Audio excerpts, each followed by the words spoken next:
Ok. Pronto, já começamos a gravar. Vou compartilhar aqui os slides com vocês.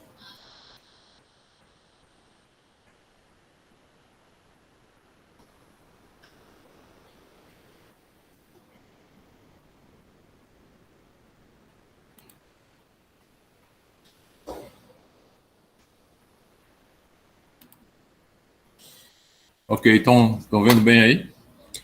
Tudo certo, professor. Bom, deixa eu completar aqui.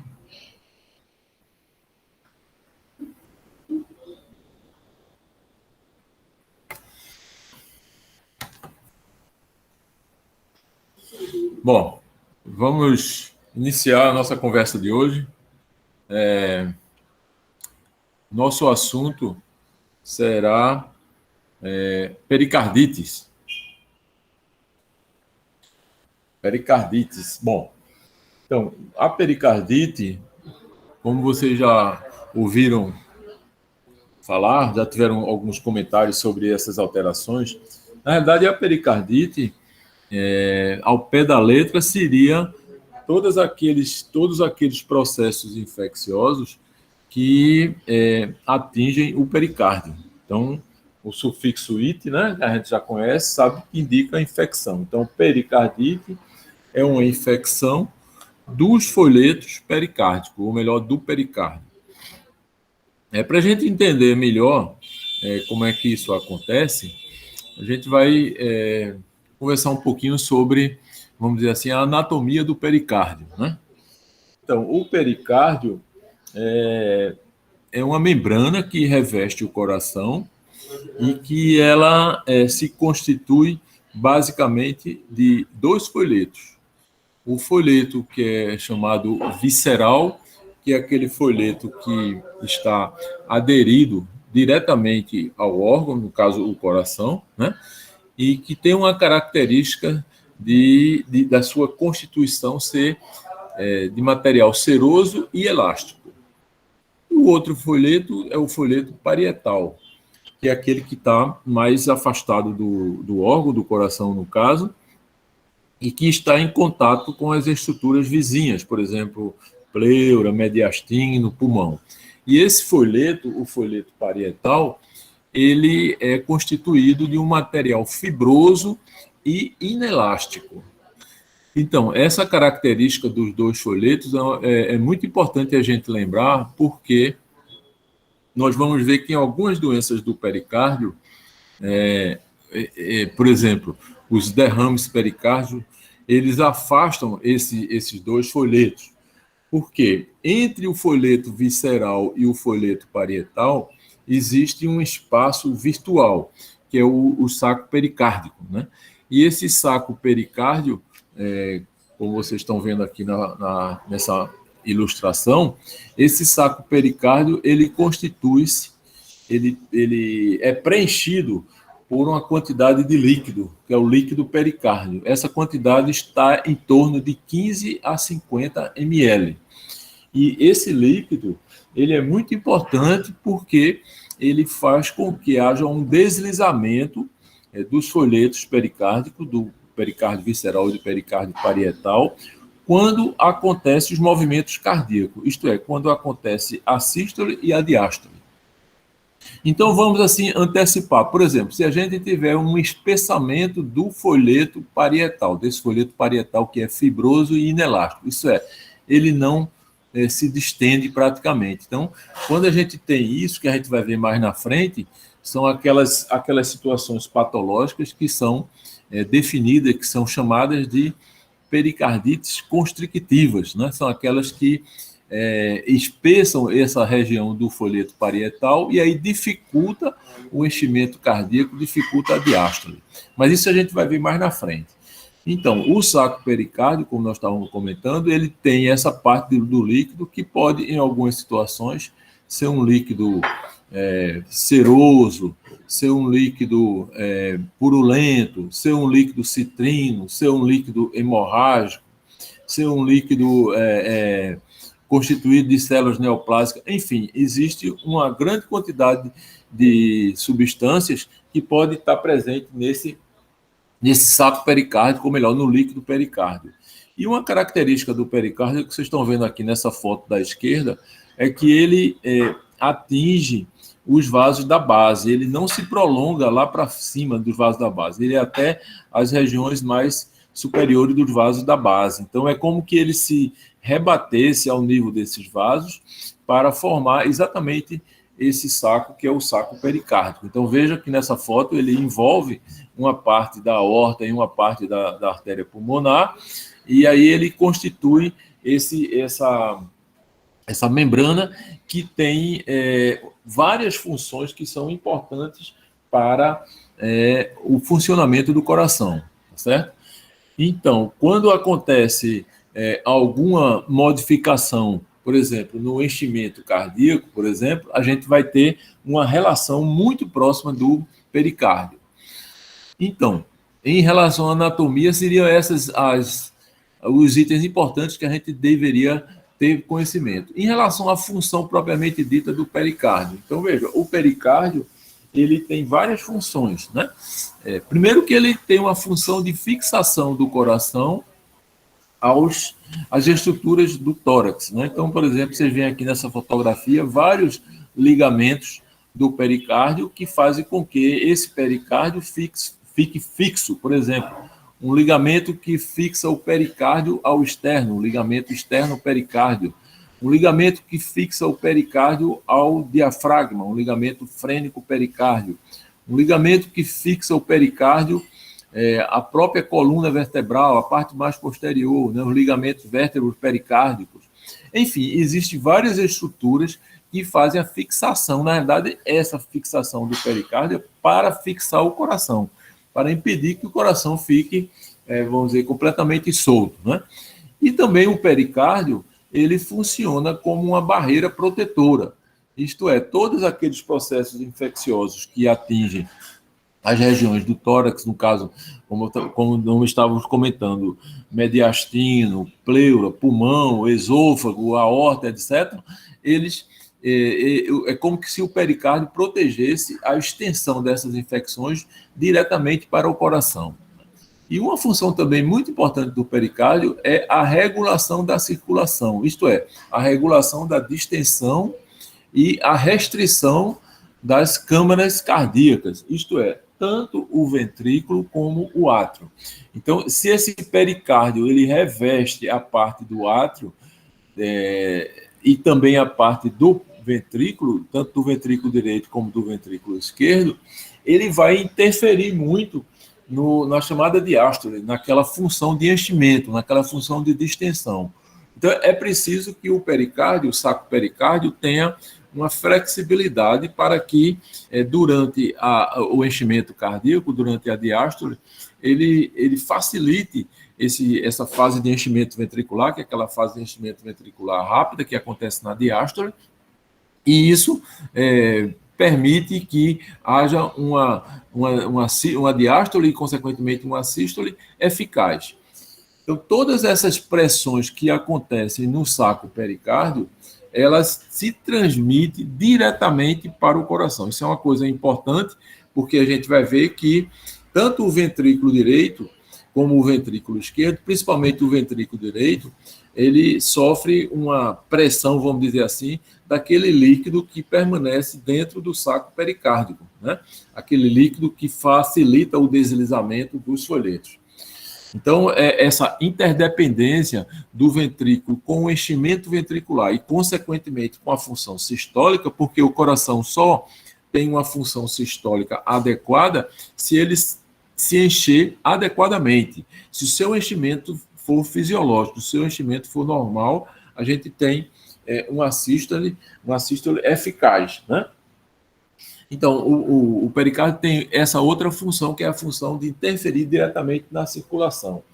Ele tem um papel também, um papel imunológico, isto é, o pericárdio também tem uma atuação em proteger o coração daquelas doenças que são as chamadas doenças autoimunes, são aquelas doenças que podem atingir algumas outras regiões do organismo, mas que pode chegar a atingir o pericárdio.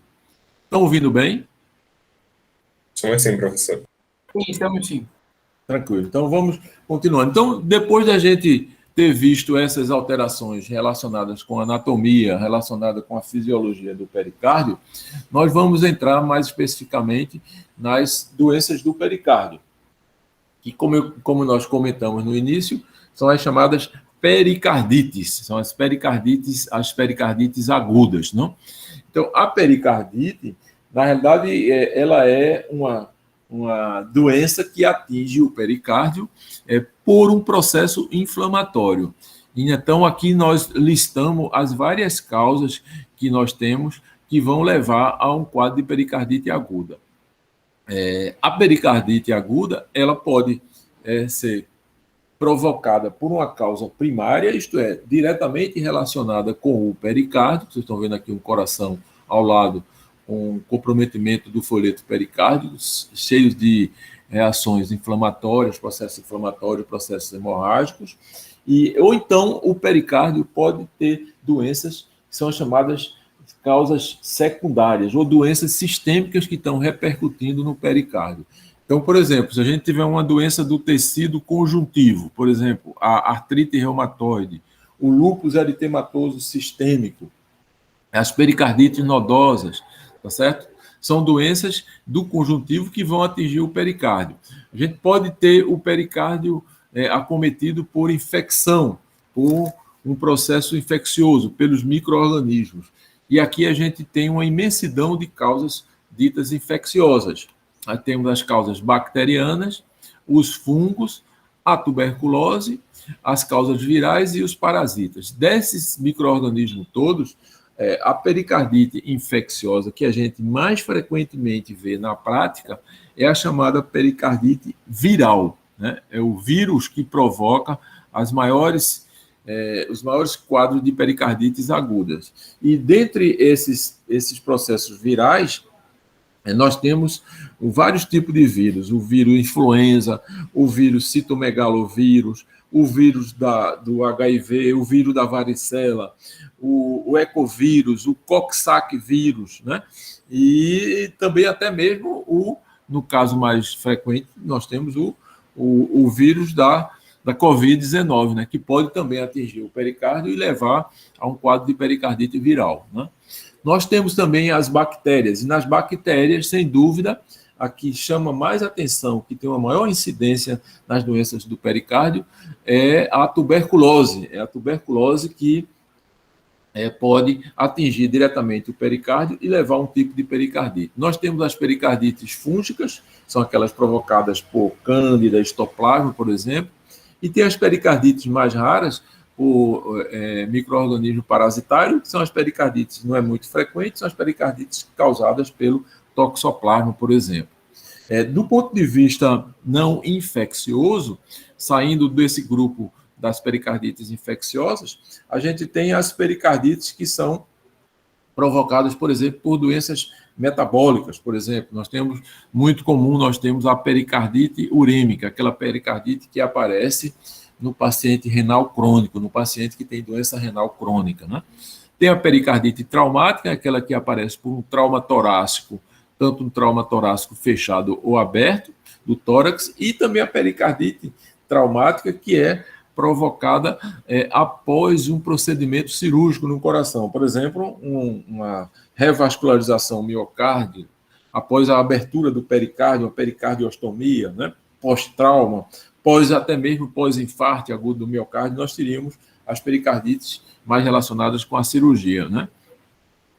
Tem as pericardites que estão relacionadas com a radioterapia, os tumores malignos, a pericardite idiopática, que aí faz parte daquele grupo inicial que nós comentamos, que é a pericardite infecciosa, que na maioria das vezes, vamos dizer assim, em 90%, 85% a 90% dos casos, as pericardites infecciosas, elas são classificadas como idiopáticas, na qual nós não conseguiremos isolar o vírus causador, né? E lembrar também que a pericardite viral, como a gente comentou, existe aquele fenômeno autoimune E aí, algumas pessoas têm o quadro viral típico de uma pericardite, e outras pessoas não têm aquele quadro clássico. Então, é assim, a predisposição genética viral que vai mostrar como esse quadro vai se evidenciar, como esse quadro vai aparecer. E tem a pericardite, como nós comentamos, também a pericardite neoplásica, que é aquela que é provocada por tumor primário do pericárdio ou então por situações de metástase, outros tumores que deram, por contaminação, se estenderam ao pericárdio, né? Então, é exatamente isso, essas pericardites, como nós comentamos, temos aqui essa fotografia mostrando aquelas causas, já viral ou idiopática, associada a cirurgias cardíacas, cirurgia de revascularização miocárdica, a tuberculose, o infarto, a neoplasias e os traumas. São aquelas que a gente mais frequentemente a gente vai encontrar esses tipos de pericardite. Também vale a pena a gente comentar também que existe a pericardite, que muitas vezes ela é provocada por alguns tipos de drogas, por exemplo, as drogas que estão relacionadas com drogas antiarrítmicas, por exemplo, ou então as drogas que estão relacionadas com o tratamento para a isoniazida, com a isoniazida, né? Então, às vezes você tem essa pericardite, vamos dizer assim, associada à droga. Aqui ao lado, do lado direito, está mais ou menos listado aquelas causas que nós já comentamos, as causas. Vejo que tem um percentual muito grande de causas também malignas, aquele percentual de pericardite que são provocados por doenças malignas, pós-operatório, pós-cirurgia cardíaca, e também tem as pericardites que são provocadas por alguns procedimentos. Então, quando o paciente vai ser submetido a um cateterismo, por exemplo, quando o paciente vai ser submetido a um implante de marca-passo, ou então quando o paciente vai ser submetido a uma ablação, procedimento para curar aquelas arritmias, isso também pode comprometer o pericárdio. As doenças do tecido conjuntivo, que nós comentamos, as infecciosas, a pós-irradiação, as pericardites isquêmicas e as pericardites originadas por alguma causa renal, no caso, a doença renal crônica. Bom, como é que a gente vai classificar e como a gente vai estudar esses casos da pericardite, no caso da pericardite aguda? Então, classicamente, nós temos, vamos chamar aqui, 4 tipos de pericardite. A pericardite aguda é aquela que vamos dizer assim, a mais frequente e que aparece como um primeiro episódio, aquela pericardite aguda na fase de infecção aguda, né? A pericardite dita incessante é aquela que o paciente teve uma pericardite e essa pericardite se estendeu até 3 meses, né? Tem a pericardite dita recorrente, é aquela que, após um quadro inicial, ela permaneceu ainda por um período prolongado, 7 ou 8 semanas. E existe a pericardite crônica, que é aquela que permanece por, vamos estabelecer um período aqui de 3 ou 4 meses, que o paciente ainda continua tendo sinais dessa pericardite. Como é que a gente vai estudar essas pericardites do ponto de vista clínico, né? O quadro clínico desses processos pericárdicos. Então, no caso de uma pericardite aguda, a gente basicamente tem vários sintomas iniciais. Lembre-se que sempre a pericardite aguda, ela aparece após um processo infeccioso, na maioria das vezes, cerca de 28% dos casos, o paciente tem algum antecedente de infecção de vias aéreas superiores, tem um processo viral de vias aéreas superiores que, após essa infecção, após esse quadro agudo, desenvolveu um sintoma que chama a atenção para essas doenças do pericárdio. Um dos sintomas mais frequentes da pericardite aguda é a dor torácica, né? É a dor torácica ou a dor precordial. Essa dor, ela tem algumas características que, vamos dizer assim, que chamam a atenção para uma dor originada no pericárdio.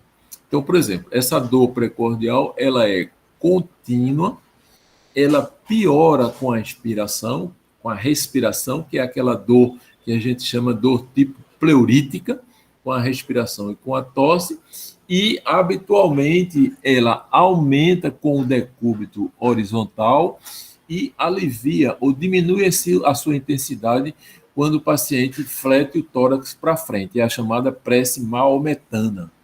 Então, essa característica da dor torácica é muito importante. Por quê?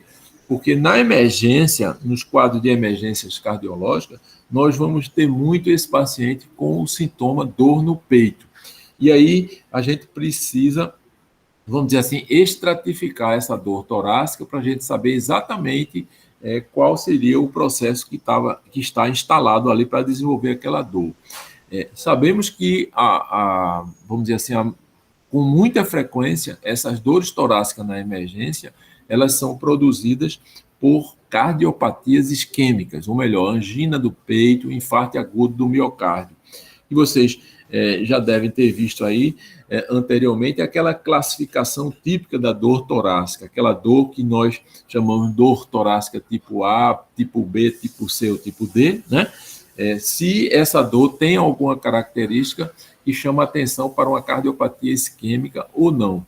No caso dessas dores da pericardite, a gente sabe que não tem uma relação direta com uma isquemia miocárdica, porque ela não tem uma relação direta com o esforço e o paciente, classicamente, quando a dor é tipo anginosa, ele faz aquele sinal da mão apertando no peito, né, que é aquele sinal de Levine, indicando uma das características principais da dor torácica isquêmica, que é o caráter opressivo retroesternal, a sensação de peso retroesternal, né? Então, esse paciente, além da dor torácica, esse paciente tem os sintomas gerais, o mal-estar geral, mialgia, né?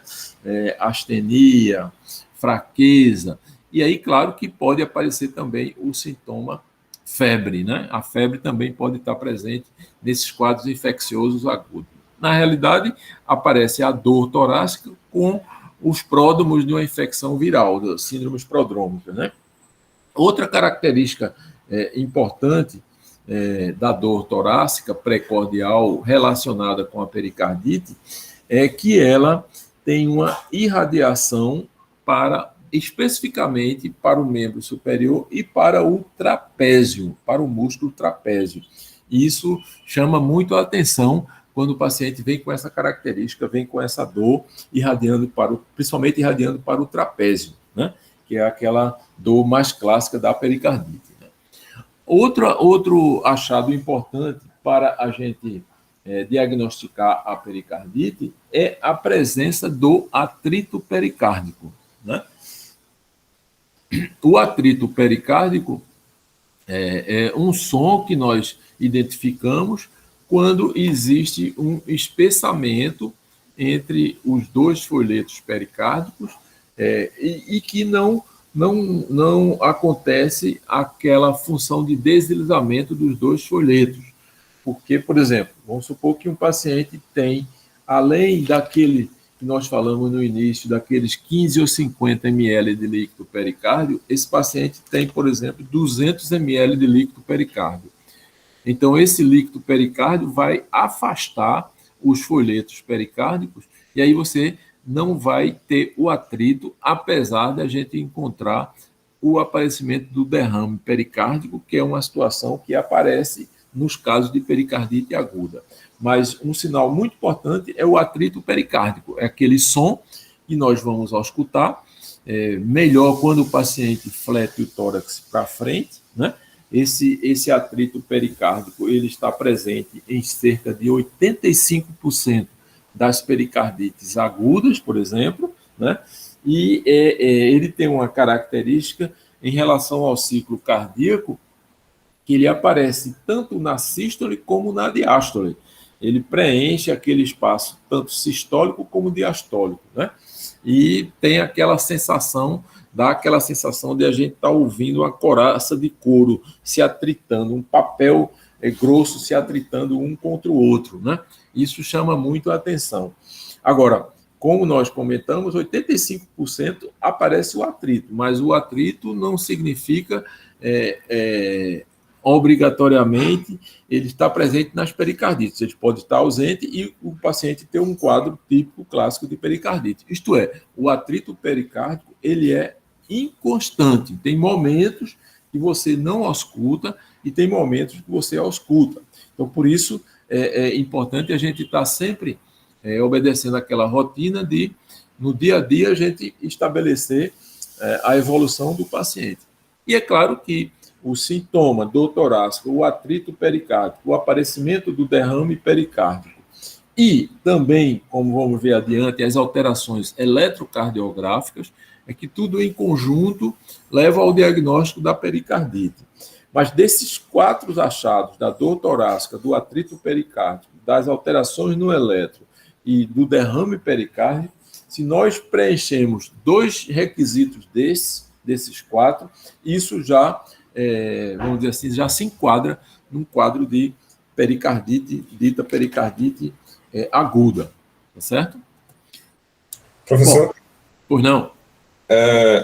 Como é que a gente pode diferenciar o atrito pericárdico do atrito pleural? Isso, exatamente, isso é uma característica importante, assim, quando você está à beira do leito, né? Se o seu paciente tem uma modificação do ruído que você está escutando com a respiração, por exemplo, se for como a gente chama, um ruído pleurítico, por exemplo, se ele aumentar com a inspiração, isso é mais uma característica de um atrito pleural, que pode acontecer, como vocês viram, naquelas patologias da pleura, tá certo? E também, assim, é claro que o atrito pericárdico, um dado principal, assim, na beira do leito, é que ele está relacionado diretamente com os batimentos cardíacos. Você vê tanto na sístole como na diástole, você vai encontrar aquele ruído que você, muitas vezes, você até confunde com o sopro. O ruído é tão clássico que, às vezes, lembra um sopro. Mas a característica principal é essa, é que ele não tem essa interferência do movimento respiratório. Ele não é respiratório dependente. Ele é relacionado às etapas do ciclo cardíaco. Tá certo? Tá ótimo, professor. Obrigado. Professor, Por não? Oi? o senhor pode repetir, por favor, os requisitos, os 4, 2 dos 4 indica pericardite? Pronto. São os, vamos dizer assim, os sinais e os sintomas, né? O primeiro, sem dúvida, é a dor torácica, né? Depois, nós temos o atrito pericárdico, depois os derrames pericárdicos e as alterações eletrocardiográficas. Se desses 4 itens você preencher 2, isto é, se o paciente tiver uma dor torácica sugestiva de pericárdio e tiver alterações no eletro, isso já preenche um critério para você pensar na pericardite aguda.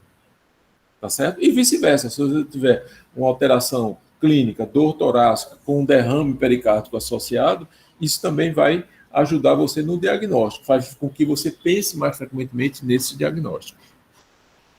Ok? Tá certo, professor. Obrigada. Nada. Bom, então, como a gente vai encontrar esses achados, como eu estava comentando com vocês, no exame físico?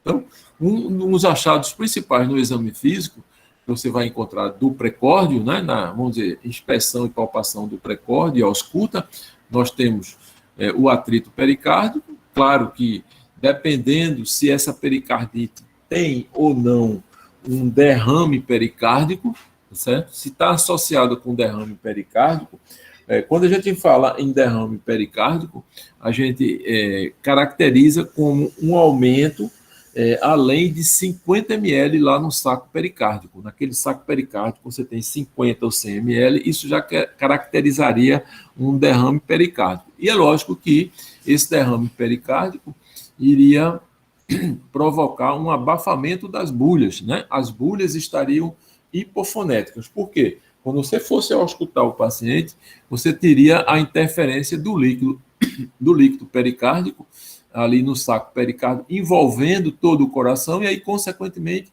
eu teria uma bulha abafada. Essas bulhas estariam quase que a gente não ausculta. Isso é uma coisa que chama muita atenção também no exame físico, né? O pulso paradoxal, que eu vou explicar mais adiante para vocês, quando a gente falar sobre as pericardites constrictivas com tamponamento. A estase jugular, turgência jugular, também é muito clássico, muito característico, porque há uma restrição ao enchimento ventricular. Se há uma restrição ao enchimento ventricular, o sangue vai voltar para o sistema venoso, e aí você tem a estase jugular, a turgência jugular. A taquicardia reflexa, que o paciente entra em insuficiência cardíaca, e um achado muito importante também é aquele que a gente vai, praticamente a gente não detecta o ictus, que é o ictus impalpável, né? Por quê? Porque o ictus, ele está envolvido pelo derrame pericárdico ali, que está envolvendo toda a ponta do coração, e aí eu não tenho o aparecimento, a palpação do ictus. Esse sinal aqui de Erdős, eu vou falar mais na frente, quando a gente especificar outros tipos da pericardite, né? Bom, nesse caso, antes, um pouquinho como nós falamos dos derrames, esses derrames pericárdicos, a gente pode ter vários tipos de derrame pericárdico, né? Você tem o derrame pericárdico, como nós comentamos, quando ele é constituído de exudato, de transudato, né? Purulento, ou até mesmo o derrame hemorrágico, né? O derrame que tem a coleção de sangue, né? Vamos ver mais adiante como é que se comporta, do ponto de vista hemodinâmico, essas alterações relacionadas com o derrame pericárdico. Mas depois que eu fiz a história de um paciente com, vamos dizer assim, uma pericardite aguda, eu vou utilizar os exames complementares, que são os exames de diagnóstico, para a gente comprovar aquela nossa suspeita clínica. Então, os mais comuns, raio-x de tórax, eletrocardiograma e o ecocardiograma, o dopplercardiograma. No raio-x de tórax, o raio-x de tórax normal, ele não afasta os quadros de pericardite aguda. Na maioria das vezes, das pericardites virais agudas, o raio-x de tórax, ou melhor, a área cardíaca, é normal, não há alteração. Quando o coração, quando o saco pericárdio está com um líquido além do normal, está com derrame pericárdio, aí eu vou ter algumas alterações, principalmente quando esse derrame pericárdico atinge mais do que 200 ml. Então, mais de 200 ml, eu vou ter modificações vamos dizer assim, na silhueta cardíaca. Então, o coração fica aumentado, o coração atinge as dimensões maiores no raio-x de tórax. A gente vai ver mais adiante, vou mostrar para vocês um raio-x, que é aquele chamado coração em moringa, aquele que está bem simétrico, com o pedículo fino e bem simétrico. E aí, essa é uma característica dos derrames pericárdicos, é um coração grande, mas, no entanto, não existe congestão pulmonar.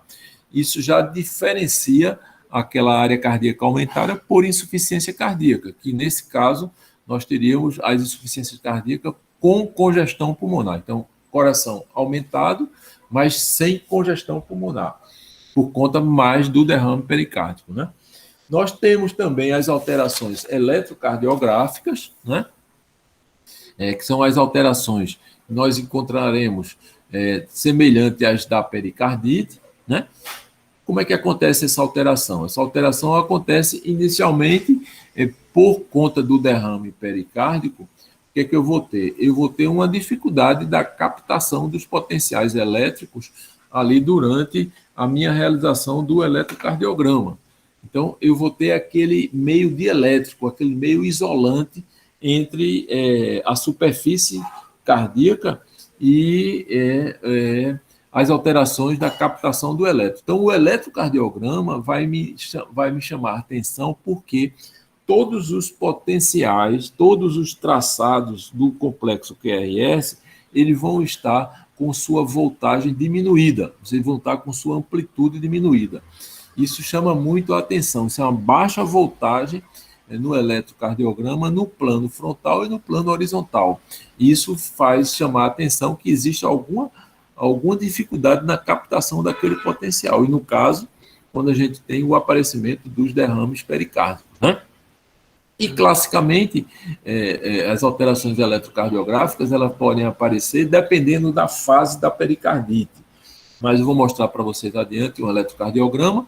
Mas as alterações que a gente tem geralmente são supradesnivelamento do segmento ST, não localizado, como a gente costuma ver nas síndromes coronarianas agudas, mas é um supradesnivelamento do segmento ST com a sua concavidade para cima, distribuído difusamente, isto é, em todas as derivações. Porque a gente sabe, se a gente tiver um supradesnivelamento do segmento ST na parede inferior, por exemplo, nas derivações D2, D3 e AVF, isso vai chamar atenção para o infarto de parede inferior.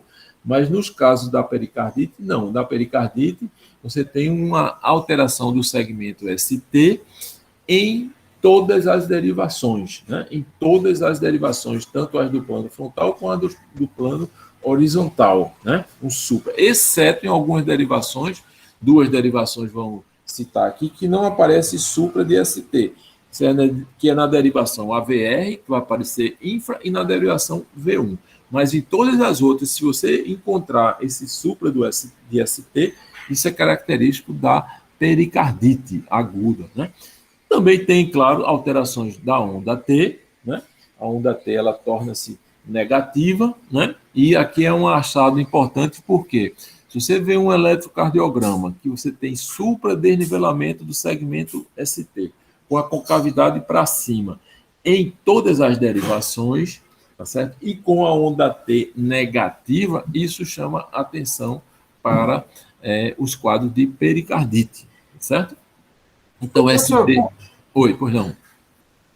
É supra de ST de maneira difusa em quase todas as derivações, exceto quais, professor?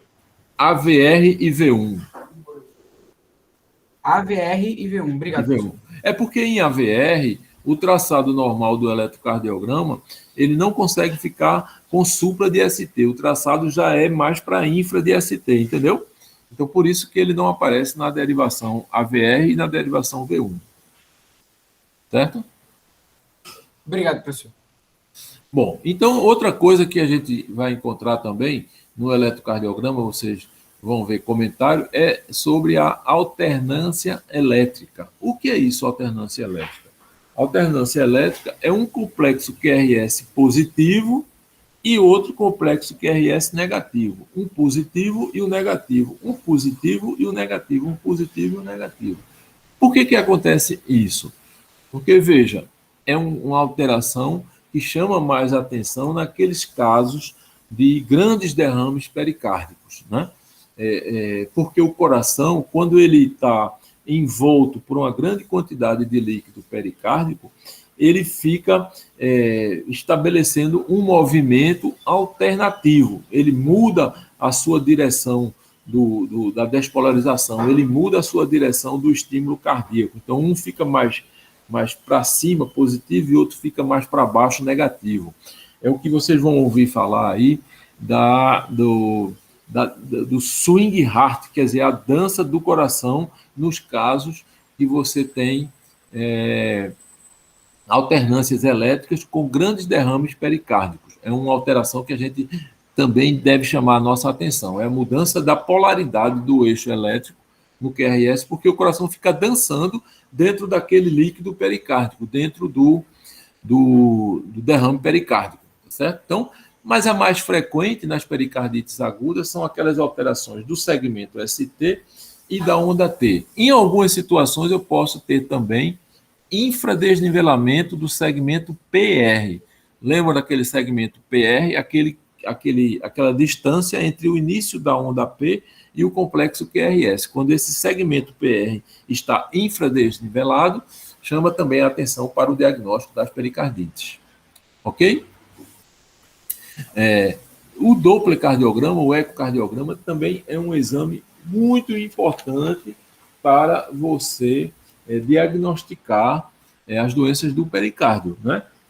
O ecocardiograma é um exame que vai avaliar a quantificação do derrame pericárdico, né? Se esse derrame pericárdico está evoluindo, a gente vai ver mais na frente com sinais de tamponamento cardíaco, certo? Ele vai quantificar, vai dizer se o derrame pericárdico é leve, moderado ou acentuado, tá certo? E vai também confirmar o nosso diagnóstico e avaliar a repercussão hemodinâmica do derrame pericárdico na hemodinâmica cardíaca, isto é, se há uma modificação do débito cardíaco. Todas as vezes que eu tenho derrames pericárdicos com tamponamento, eu tenho aquela modificação do ventrículo direito e do ventrículo esquerdo. O que acontece? Quando a gente inspira, aumenta o retorno venoso para o coração direito. E esse aumento do retorno venoso para o coração direito, essa grande quantidade de sangue para o coração direito, não vai ser adaptada porque o pericárdio está, vamos dizer assim, rígido, o pericárdio está fixo. E aí ele não permite a expansão do ventrículo, né? Quando ele não permite essa expansão do ventrículo, aquele volume de sangue vai comprimir o septo interventricular para o lado do ventrículo esquerdo, e aí eu tenho uma diminuição do enchimento do ventrículo esquerdo. Eu tenho uma diminuição do débito cardíaco do ventrículo esquerdo, né? E eu tenho um aumento do enchimento do ventrículo direito, né? Isso é uma alteração muito importante que a gente vai encontrar nos casos da pericardite, né? Principalmente aquelas pericardites que são caracterizadas pelo aparecimento de grandes derrames pericárdicos, né? Levando a um quadro de repercussão hemodinâmica, né? A modificação inspiratória do ventrículo direito e do ventrículo esquerdo. É aquilo que a gente vai caracterizar como pulso paradoxal. É o pulso paradoxal que a gente vai encontrar. Por quê? Porque quando a gente mede a pressão arterial do paciente que tem sinais de tamponamento cardíaco, a gente vai ver que essa pressão durante a inspiração ela vai cair, principalmente a pressão arterial sistólica, mais de 10 milímetros, por conta desse efeito hemodinâmico na inspiração no ventrículo esquerdo. E aí caracteriza o que a gente chama de pulso paradoxal, que é mais presente naqueles casos de grandes derrames pericárdicos com sinais de tamponamento. Não é muito comum acontecer nas pericardites agudas, acontece mais nas pericardites crônicas com derrame. Tá certo? E aqui é a modificação inversa da expiração. Na expiração ocorre o inverso, uma diminuição do ventrículo direito e uma diminuição do ventrículo esquerdo. Ok? Tranquilo? Como você explica de novo o pulso paradoxal, professor, por favor? Pois não, veja. Toda vez que eu inspiro, que faço a inspiração, eu aumento o retorno venoso, não é isso? Sim. Esse aumento do retorno venoso para o ventrículo direito, o enchimento ventricular direito, ele não vai se fazer plenamente. Por quê? Porque tem o derrame pericárdico ali que está restringindo a expansão diastólica do ventrículo direito, tá certo? Ele não se relaxa completamente. Como ele não se relaxa completamente, o que vai acontecer? Aquele acúmulo de sangue ali no ventrículo direito, ele vai comprimir o septo interventricular para o lado esquerdo. E, sendo comprimido o septo para o lado esquerdo, ele vai dificultar o enchimento do ventrículo esquerdo. Vai diminuir o débito do ventrículo esquerdo. E aí eu tenho uma queda da pressão arterial sistólica na inspiração, isto é, essa pressão arterial sistólica vai cair mais de 10 milímetros quando o paciente faz a inspiração. E isso é o que caracteriza o pulso paradoxal. Certo? Professor, obrigado. Professor, okay? É isso aí que vai gerar aquele sinal de Kussmaul, é? É, isso, exatamente. Sinal de Kussmaul, exatamente isso daí. O sinal de Kussmaul, ele reflete esse enchimento dos ventrículos, né, por conta dessa dificuldade do débito do ventrículo esquerdo. Então, o sinal de Kussmaul, que você vai observar no pescoço, você vai observar aquela estase jugular, né, aquela turgência jugular, tá certo? Que vai aparecer por conta de uma dificuldade do enchimento ventricular, né? Você tem uma restrição ao enchimento ventricular e aí gera aquela distensão, principalmente na inspiração. Quando o paciente faz a inspiração profunda, você vai encontrar essa estase venosa, essa estase, vamos dizer, estase auturgência jugular, ela torna-se muito aumentada, ou melhor, aquele pulso venoso que a gente está acostumado a ver, a observar no paciente à beira do leito, no pescoço, ele vai estar muito exacerbado, principalmente quando o paciente inspira. E isso é o que caracteriza, como você perguntou, o sinal de Kussmaul, né? O sinal de Kussmaul, que é um sinal que indica a restrição ao enchimento ventricular. Tá certo? Ok? Professor, Ok, professor, obrigado. Não. no Doppler, eu não entendi a parte da expiração profunda, que o ventrículo direito e o esquerdo vão ficar reduzidos. Não entendi.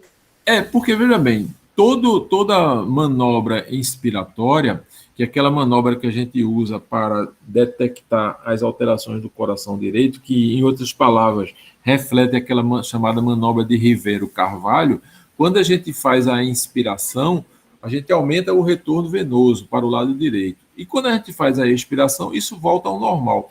Só que nesse caso aqui da expiração, você permanece aquela diminuição do ventrículo esquerdo, né, o baixo débito do ventrículo esquerdo, e aí não vai ter mais aquela penetração do retorno venoso. E aí você tem, na expiração profunda, você não teria aumento do ventrículo direito, você teria diminuição do ventrículo direito. É essa modificação na ins e na ex que caracteriza esse pulso que nós falamos, o pulso paradoxal, que também se reflete nas veias do pescoço sobre a forma daquele sinal de Kussmaul. Ok? Certo, obrigada, entendi. Nada. Professor, eu ainda não consegui entender como um derrame pericárdico pode ter o atrito pericárdico. Então, veja bem, o derrame pericárdico, se você tiver, normalmente no saco pericárdico, você tem 15 ou 50 ml de líquido, né, como nós comentamos, né?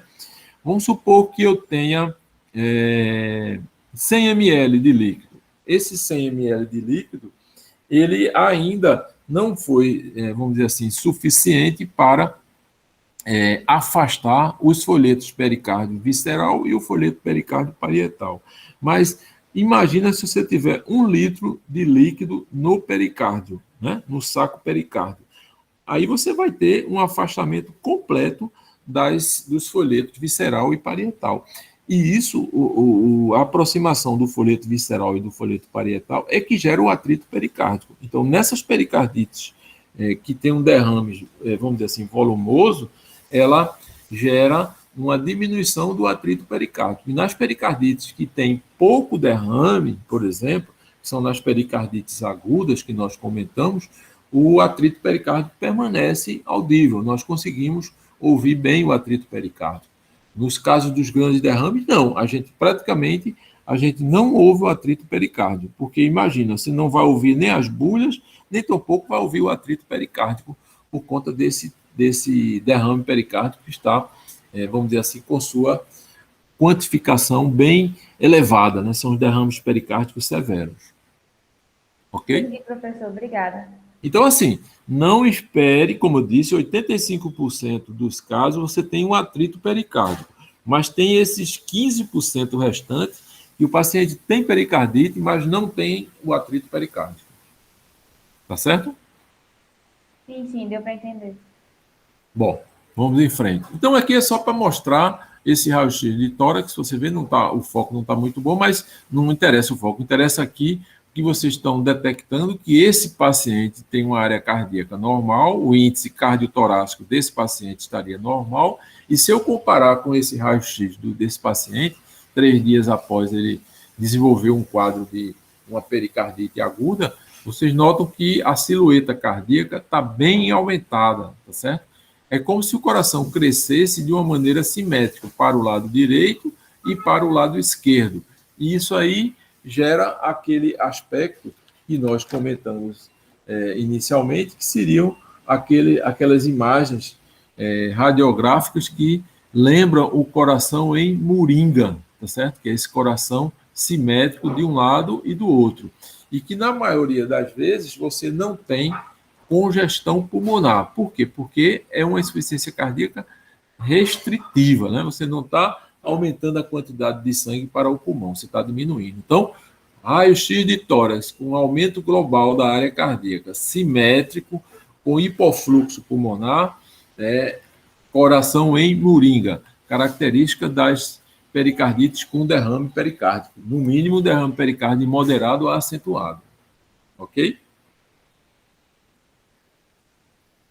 Bom, aqui para mostrar para vocês aquelas alterações que nós comentamos sobre o eletrocardiograma, né? Veja que aquilo que eu falei para vocês, ó, o eletrocardiograma, a gente tem a onda P, segmento PR, o complexo QRS, né? O segmento ST e a onda T. Na fase inicial da pericardite, no estágio 1 da pericardite, eu tenho exatamente isso aqui. Eu tenho um supradesnivelamento do segmento ST com a concavidade para cima. Quando essa concavidade é para baixo, isso é mais sugestivo de síndrome coronariana aguda. Mas, nesse caso, a concavidade é para cima. Vocês estão vendo aqui a concavidade para cima. E o segmento PR infradesnivelado, que é esse segmento aqui que vocês estão vendo. Tá certo? Permanece no estágio 1 ainda, essa alteração. E depois o paciente vai para um estágio 2 depois, que acontece já praticamente uma normalização do segmento ST e uma normalização do segmento PR. Veja que aqui é como se um eletro tivesse normal. Eu vejo que um eletro normal, ele não afasta uma pericardite aguda. Ele está inteiramente normal. É apenas um estágio evolutivo dessa pericardite, né? E no estágio final, no estágio 3 ou estágio 4, você tem modificações. Agora, você tem normalização do segmento PR, normalização do segmento ST e permanece apenas a onda T negativa, tá certo? Vocês estão vendo aqui a onda T negativa, que antes era positiva e agora está se tornando negativa. Então, é a alteração que, vamos dizer assim, permanece na pericardite. E outro estágio, estágio 4, além desse, por exemplo, no qual essa onda T estaria normalizada, e aí o eletrocardiograma seria um eletro semelhante ao estágio 2, seria um eletrocardiograma normal. Tá certo? Então, ST supra com cavidade superior, PR infra e alterações da onda T. E aqui eu trouxe esse eletro para mostrar para vocês. Veja que em todas as derivações, D1, D2, D3, AVR, exceto em AVR. Lembra que eu falei AVR para baixo, ó, AVR para baixo. AVL e AVF para cima, ó, V1 para baixo, AVR e V1 para baixo. V2 para cima, V3 para cima, V4 para cima, V5 para cima e V6 para cima. Isso nunca poderia ser um eletro de um paciente coronariano, porque aí precisaria que o paciente tivesse todas as lesões, todas as artérias, ou melhor, as coronárias, completamente obstruídas para gerar isso. Isso é o que chama a atenção. É um ST supra, veja que esse está idêntico a esse que nós mostramos no estágio 1, aonde você tem uma elevação do segmento ST e um infradesnivelamento do segmento PR, praticamente em todas as derivações, exceto a VR e V1. Ok? Tranquilo? Tranquilo, professor. Vamos adiante.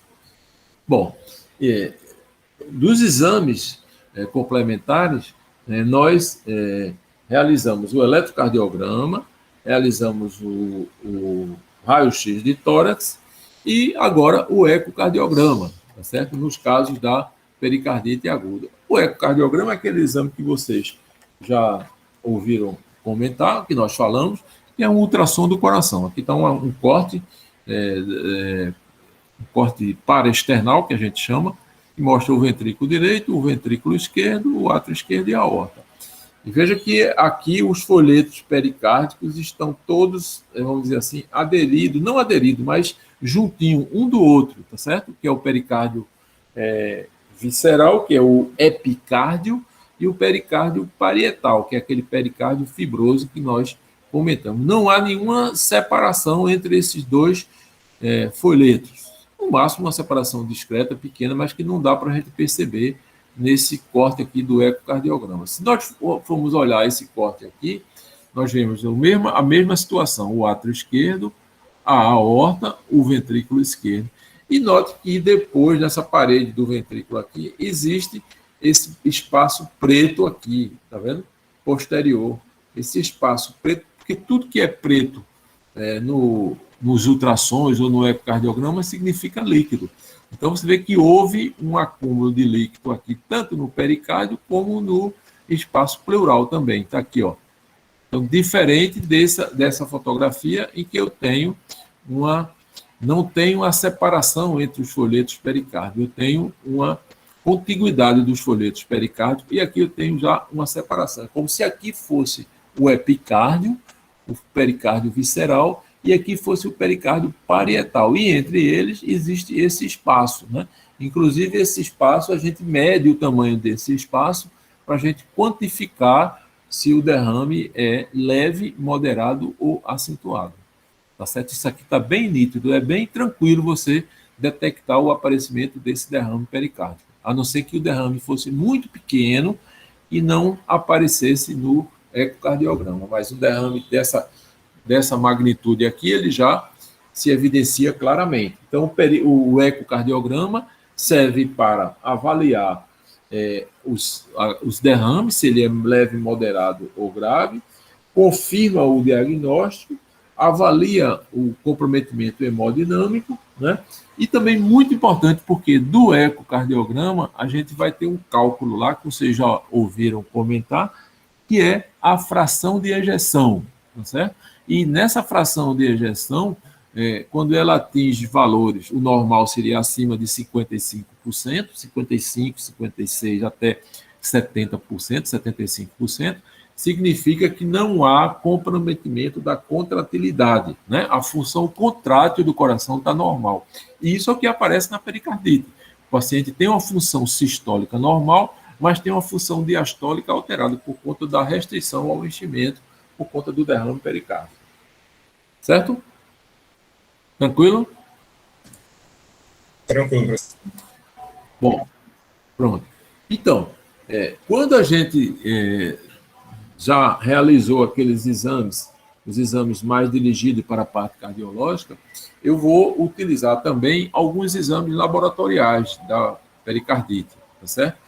E os exames laboratoriais são aqueles exames de rotina que a gente faz: hemograma, proteína C reativa, VHS, marcadores de necrose miocárdica. Por quê? Lembre-se que a gente tem que fazer o diagnóstico diferencial com as síndromes coronarianas agudas, né? Aqueles pacientes que estão na emergência com dor torácica. Então, a gente precisa fazer o diagnóstico diferencial. E o diagnóstico diferencial inclui a solicitação dos marcadores de necrose miocárdica. Você já conhece também, que é a troponina e a CKMB, né? Que normalmente, nesses casos de pericardite, eles estariam normais, né? Para afastar doença coronariana, tá certo? E a bioquímica normal, que nós faríamos também, que é a bioquímica principalmente da função renal, né? Porque lembra do que nós comentamos, aquele paciente que tem doença renal crônica e pode evoluir com pericardite urêmica com derrame. E os pacientes que têm também alguma alteração na função tireoidiana. Nós precisamos avaliar a função tireoidiana para afastar a possibilidade de hipotireoidismo, que é uma causa também metabólica de derrame pericárdico, certo? Esses seriam os exames, vamos dizer assim, de rotina que nós iríamos utilizar. No caso mais específico do líquido pericárdico, se esse paciente, por exemplo, tem um derrame pericárdico com sinais de tamponamento, certo? A gente vai fazer um procedimento, né? Porque o paciente está com instabilidade hemodinâmica, a gente vai fazer um procedimento que é a punção pericárdica, que é a pericardiocentese, né? A gente faz uma punção nessa região aqui, mais ou menos do apêndice tifoide, né? E aí a gente retira o líquido. Essa punção, normalmente, a gente faz guiada pelo ultrassom, não é uma punção que a gente vai fazer aleatoriamente, tá certo? A gente geralmente faz com a orientação junto com o ultrassom, né? E aí a gente colheu esse líquido, que é o líquido pericárdico, a gente vai enviar esse líquido para fazer todos aqueles exames bioquímicos, bacterioscopia, né, cultura, né, para germes aeróbio, anaeróbio, fungos, bacilo da tuberculose, o exame citológico para identificar se existe neoplasias ou a presença de leucócitos, né, tuberculose, afastar tuberculose, mononucleose, se há piócito, se o líquido é purulento, né? E a bioquímica, que é aquelas que nós comentamos, se existe alteração compatível com o exudato ou com o transudato, né? No caso da glicose, por exemplo, nas infecções, e a adenosina deaminase, que é aquela que você faz também para afastar os casos da pericardite por tuberculose. Então, seria o exame mais assim específico, seria o que a gente iria, na realidade, a gente estaria investigando a causa dessa pericardite, tá certo? É lógico que eu preciso estabelecer um diagnóstico diferencial, eu preciso pensar nas outras possibilidades do diagnóstico da pericardite. Então, como eu citei anteriormente, a gente tem as causas mais comuns na emergência, por exemplo, a gente vai afastar um infarto agudo do miocárdio, como? Utilizando o eletrocardiograma, mostrando aquela alteração segmentar, né? E a dosagem do perfil enzimático, com troponina e com CKMB. Se esses dois estiverem alterados, se o ST supra for segmentar, isso já fala a favor do infarto. A angina do peito, né? Alterações do eletro, mas sem alterações dos marcadores. Afastar também tromboembolismo pulmonar, que pode se manifestar como uma dor torácica, até mesmo com uma dor torácica do tipo pleurítica, né? Pode confundir, pode dificultar o seu diagnóstico. As pneumonias, com os quadros infecciosos agudos, virais ou bacterianos, né? Claro que a dor também músculo-esquelética, naqueles casos de herpes zoster, por exemplo, condroesternite, né, que você tem alterações localizadas na musculatura, e claro que também o outro grupo que nós estamos afastando, que são o grupo das pericardites, né? Tem as causas mais raras, são as causas que não estão relacionadas diretamente, mas pode acontecer no caso das dissecções aórticas, com o envolvimento do pericárdio, com ruptura para o pericárdio, gerando um hemopericárdio, né? E os espasmos esofágicos, que também podem confundir, às vezes, com uma dor torácica, que a gente precisa fazer o diagnóstico diferencial com as pericardites agudas, pericardites virais. Ok? Bom, quais são as complicações das pericardites agudas? Nós já comentamos muito aqui sobre os derrames pericárdicos, né?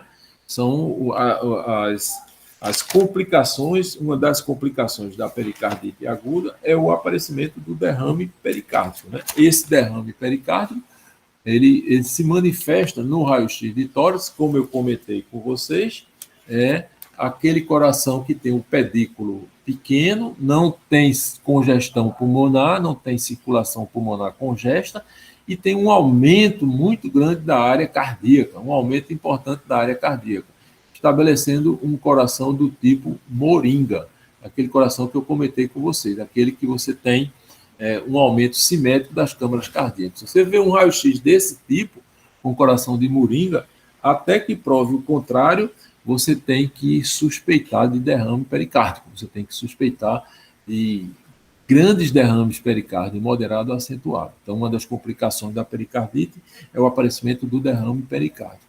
E as pericardites também, as pericardites agudas, podem evoluir para pericardite crônica, como a gente falou lá no início da aula, aquelas pericardites que permanecem por mais de 3 meses, 3 ou 4 meses. A gente tem as pericardites crônicas efusivas, são essas que se caracterizam pelo aparecimento do derrame. Tem as pericardites adesivas, são aquelas que fazem com que o folheto pericárdio visceral e o folheto pericárdio parietal fiquem fixos um com o outro, né? E as pericardites constrictivas também, que vão gerar aquelas síndromes restritivas cardíacas, né? Os derrames pericárdicos, a gente sempre tem que pensar nessa possibilidade das etiologias. Como a gente falou lá no início, a gente tem a etiologia infecciosa, né? Nos casos mais comuns, as pericardites virais idiopáticas, tem o componente neoplásico, tem um componente reumatológico também, que é muito importante a gente pensar naquelas doenças do colágeno, as pericardites por artrite reumatoide e as pericardites pelo lúpus eritematoso sistêmico, por exemplo, as poliarterite nodosa, né?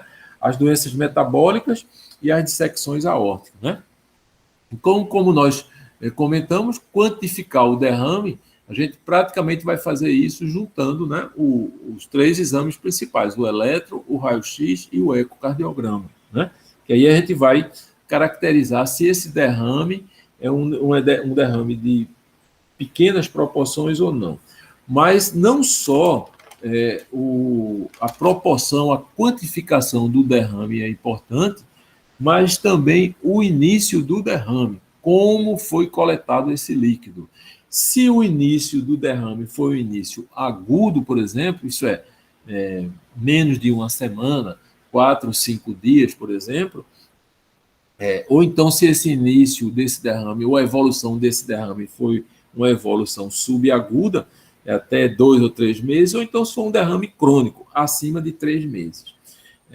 Esse derrame é muito importante a maneira como ele foi coletado, porque se eu tenho um coração normal e eu de 24 horas a 48 horas, eu tenho um acúmulo de 200 ml no líquido pericárdico, por exemplo, esse acúmulo de 200 ml no líquido pericárdico pode gerar até um quadro agudo de tamponamento cardíaco, apesar do volume ser pequeno.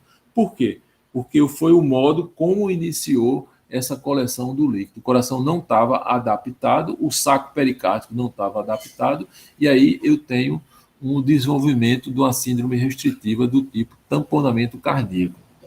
Então, veja, eu posso ter um derrame pericárdico crônico, mais de 3 meses, com, por exemplo, 1 litro ou 1,5 litro no saco pericárdio, e esse quadro não foi evoluindo para um tamponamento agudo, tá certo? Para uma restrição aguda, porque ele foi coletado de uma maneira lenta, de uma maneira insidiosa, de uma maneira arrastada, vamos dizer assim, diferente daquele outro que nós comentamos, que a quantidade de líquido é menor e o risco de tamponamento é maior, né? Os derrames também, é muito importante a gente saber se esse derrame ele foi comprometendo o coração e chegou até a um quadro de tamponamento cardíaco, tá certo? Tamponamento com restrição cardíaca, é importante também a gente analisar, né? E a gente suspeitar daquelas possibilidades diagnósticas que nós vimos lá no início em relação aos quadros de pericardite. Tá certo? Então, Professor, pois não. o senhor pode repetir, por favor, a diferença dessa efusiva, adesiva e constritiva de novo? Certo. Veja, a pericardite efusiva geralmente são aquelas que a gente tem um acúmulo do líquido pericárdio, principalmente sobre a forma de derrame pericárdico, né? Você tem um derrame de 200, 300 ml, então é uma pericardite aguda que evoluiu para uma pericardite com derrame pericárdico. Esse derrame pericárdico, como nós comentamos, pode ser leve, moderado ou acentuado, e pode ter sido coletado de uma forma aguda ou de uma forma crônica. A pericardite adesiva e a constrictiva são como se fossem 2 situações de gravidades diferentes. A adesiva é aquela em que os 2 folhetos do pericárdio estariam, vamos dizer assim, dificultando a sua expansão, dificultando a sua diástole, ao seu enchimento. E aí ela estaria aderido os 2 folhetos. E a constrictiva é quando eu teria uma pericardite, que é chamada pericardite constrictiva, em que eu tenho uma carapaça, eu tenho uma calcificação de todo o pericárdio. Então, o pericárdio fica todo calcificado, todo endurecido. Então, praticamente, ele não tem função. Então, até que nesses casos, a gente indica com muita frequência a pericardiectomia, a retirada do pericárdio. E veja que a gente pode conviver sem o pericárdio. O pericárdio não é essencial à vida. A gente pode retirar o pericárdio e aí você liberar esse enchimento ventricular por conta dessa pericardite constrictiva. Lembre-se que os derrames pericárdicos agudo e rápido, eles evoluem mais facilmente para tamponamento cardíaco, para choque cardiogênico, por exemplo. E os derrames pericárdicos crônicos, eles evoluem mais lentamente e geralmente desenvolvem sinais de insuficiência cardíaca. Ok? O professor, só Não. completando aí a resposta dessa pergunta, E quais seriam as consequências que o senhor estava dizendo aí da congestão pulmonar em alguns casos, em outros casos da restrição, né? Que não teria congestão pulmonar. Veja bem, é o seguinte, quando você tem, por exemplo, se você olhar esse raio-x, você vê que não tem sinais de congestão pulmonar nesse raio-x, mas tem uma área cardíaca muito grande, muito aumentada. Então, eu não posso pensar que essa área cardíaca aumentada seja por disfunção sistólica, seja por falta de contratilidade. Por quê? Se fosse, com certeza, a gente não teria esse hipofluxo pulmonar, a gente não teria essa diminuição da circulação pulmonar. Entendi, Pelo teria contrário. congestão. Oi? Teria congestão, né? Teria congestão, exatamente. Teria aquela inversão da trama vascular. Você teria aqueles vasos todo aqui no ápice do pulmão, invertido, né? Verticalizado, e aí caracterizaria uma congestão por insuficiência cardíaca sistólica, tá certo? Mas quando eu tenho insuficiência cardíaca diastólica, por exemplo, no caso dessa pericardite constrictiva ou então num derrame pericárdico, o que eu vou ter? Não existe enchimento ventricular, né? O sangue que passa do átrio direito para o ventrículo direito, ele não vai se fazer adequadamente, porque ele não tem diástole, a diástole está comprometida. Se a diástole está comprometida, se não tem enchimento, vai diminuir o fluxo para a artéria pulmonar e, consequentemente, para os pulmões, né? E aí eu tenho hipofluxo pulmonar. Então, isso é uma coisa muito importante a gente analisar a circulação pulmonar nos casos de derrame pericárdico, porque é um sinal que chama atenção. É a área cardíaca aumentada, mas com circulação pulmonar normal ou diminuída. Certo? É lógico que isso eu vou complementar com o ecocardiograma, quando eu vou ver lá a fração de ejeção do paciente. Eu vi a fração de ejeção do paciente, se ela está normal, provavelmente é mais por alteração no enchimento. Se a fração de ejeção está rebaixada, é por alteração mais na contratilidade. Professor, isso Oi. vai ter repercussão na pressão arterial quando a gente for aferir? Vai, com certeza. Vai ter exatamente aquela história que nós comentamos sobre o pulso paradoxal, né? Se o tamponamento ou se o derrame for de grandes proporções, ele vai diminuir o débito cardíaco para o ventrículo direito, ou melhor, para o ventrículo esquerdo, do ventrículo direito para o ventrículo esquerdo. O enchimento do ventrículo esquerdo vai estar comprometido. E aí eu tenho os quadros de choque cardiogênico com hipotensão arterial. E, inclusive, o paciente pode chegar até ter uma parada cardíaca, né? Uma parada cardiorrespiratória por conta do choque cardiogênico, porque não tem débito cardíaco. O débito cardíaco está diminuído. Certo? Certo, professor, obrigado. Tem um valor médio para isso, não, né? Valor médio de queda? Não, tem, exatamente. A pressão arterial sistólica, quando ela cai, quando você faz a sua monitorização relacionada com a inspiração, quando ela cai além de 10 milímetros de Hg, isso a gente considera como um pulso paradoxal, como eu comentei com vocês. E isso é repercussão importante, né? Isso é choque cardiogênico, né? Você tem. Tá certo? Ok, professor, obrigado, viu? Nada. Bom, então aqui, outra forma de pericardite, como nós comentamos, aquelas pericardites adesivas, aqui o raio-x está muito ruim, mas não interessa assim para nós a técnica. O que eu quero mostrar para vocês é essa imagem aqui que vocês estão vendo no PA, dessa linha branca, envolvendo aqui quase todo o espaço pericárdio, envolvendo o pericárdio. Nessa incidência que é PA, não é muito adequada para você visualizar. Mas quando eu faço um perfil do paciente, veja que eu noto claramente que existe essa linha aqui que está envolvendo toda a área cardíaca. Tá certo? Estão vendo aí? Dá para ver sim, professor. Essa linha branca que vocês estão vendo aqui, ó, toda essa área cardíaca aqui envolvida, tanto a parte anterior, que seria o ventrículo direito, aqui, né? O ventrículo, a cavidade anterior, a ponta, né, aqui seria o ventrículo esquerdo, que é a cavidade posterior, certo? Então, isso é uma pericardite constrictiva, uma pericardite adesiva constrictiva, por calcificação dos folhetos pericárdios. Então, veja, aqui o coração não se enche, o coração não faz a sua diástole normal, porque isso aqui é duro, é cálcio, é rígido. Então, existe o desenvolvimento dessa chamada da pericardite constrictiva, tá certo? Que é uma consequência de uma inflamação, vamos dizer assim, crônica do pericárdio, tá certo?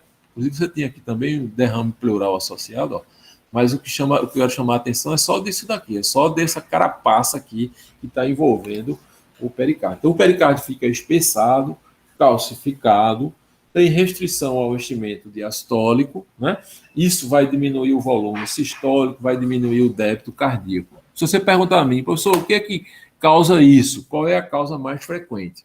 Lá no início, a gente viu as pericardites por componente infeccioso, as pericardites virais, né? São aquelas que têm, na maioria das vezes, as causas idiopáticas. Mas eu queria comentar para vocês e chamar a atenção que essa pericardite constrictiva, adesiva constrictiva, ela aparece frequentemente nos casos de tuberculose pericárdica, no caso de pós-infecção pelo bacilo Decol, pelo bacilo da tuberculose, né? A tuberculose pericárdica, ela é uma das causas mais frequentes de pericardites constrictivas, né?